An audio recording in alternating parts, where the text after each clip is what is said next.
The South African government is exploring other possibilities to secure the release of Pierre Korkie.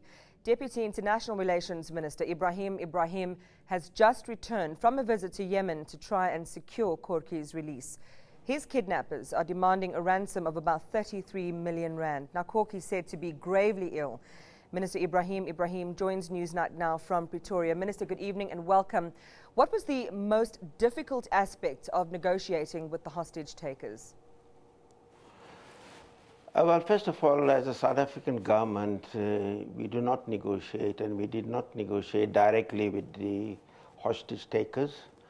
We made clear to them and to the government of Yemen that as South African government, we do not pay ransom for kidnapping cases. But at the same time, we had discussions with the Yemeni government and to exactly explore the options that we have to free Mr. Korkie. What are some of these options, Minister? Well, I don't think it's at an early stage for me to go through this option. Only thing I could say that I met with the security establishment, with the Prime Minister, the Foreign Minister, the Interior Minister, and finally with the President. They all were very cooperative and they all were very sorry for the kidnapping, and they promised to give South Africa all the assistance. And we're going to work in cooperation with the Yemeni government to see what options we have to free Mr. Korkie. What have you learned, Minister Ebrahim, about the group holding Pierre hostage? Look, Yemen is faced with a problem. They call that Al-Qaeda in the Arab Peninsula. There are areas of the country which the government does not control, and they told us there are 8 hostages kept by the kidnappers. There may be a different group of kidnappers.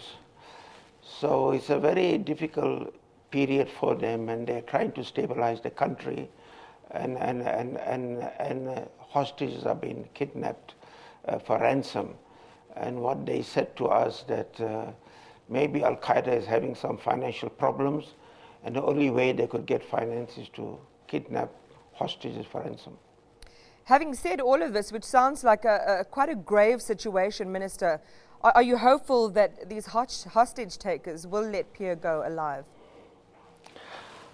Well, I made a passionate plea to them on the TV. We even translated my statement in Arabic and made sure that they got my statement. We are appealing to them to release Mr. Korkie. He's sick, and if he's kept for long, he may not survive, and he's not going to help them at all. So I am cautiously optimistic after my discussions with the government ministers, including the President, that some way we could work out a situation where we could have Mr. Korkie released. Are you able to divulge to us, Minister, what the nature of his illness is? Well, according to his wife, I think she said he had a hernia problem. But I think she's the one that exactly, she left him there while he was sick.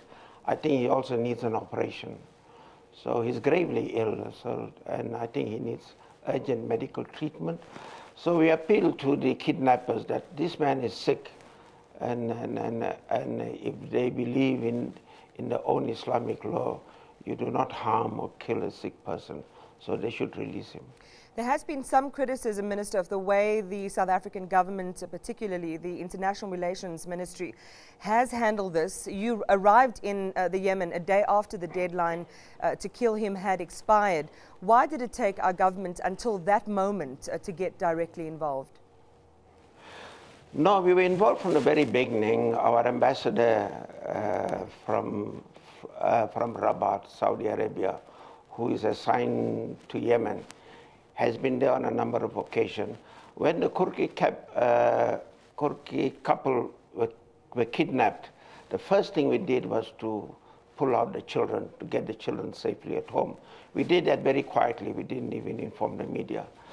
And when I went there, I was told by the person who is negotiating with them that the reason they extended it for 3 weeks because they got news that I was coming.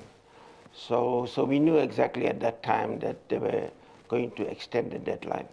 And our experience shows that they do from time to time extend the deadline when they are demanding ransom. Yeah.